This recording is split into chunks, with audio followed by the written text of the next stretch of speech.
Ramai yang ingat Parti Melayu yang pertama adalah UMNO. Sebenarnya salah. Parti Melayu yang pertama di Malaysia ditubuhkan adalah Parti Kebangsaan Melayu Melaya yang ditubuhkan pada tahun 1945 di Ipoh, Perak. Manakala UMNO pula ditubuhkan pada tahun 1946. Okey, apakah Parti Kebangsaan Melayu Melaya? Parti Kebangsaan Melayu Melaya adalah sebuah parti Melayu berhaluan kiri yang memperjuangkan kemerdekaan lebih awal dari UMNO. Parti Kebangsaan Melayu Melaya ataupun PKMM yang dipimpin oleh almarhum Dr. Burhanuddin Helmi dan juga Ahmad Bustamam dan rakan-rakannya merupakan parti Melayu yang pertama dan yang paling awal menuntut kemerdekaan.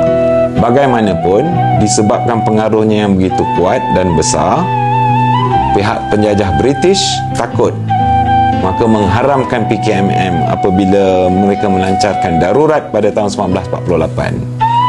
Jadi, adik-adik, rakan-rakan semua kena tahu, Parti Melayu yang pertama di Malaysia adalah PKMM dan bukan UMNO.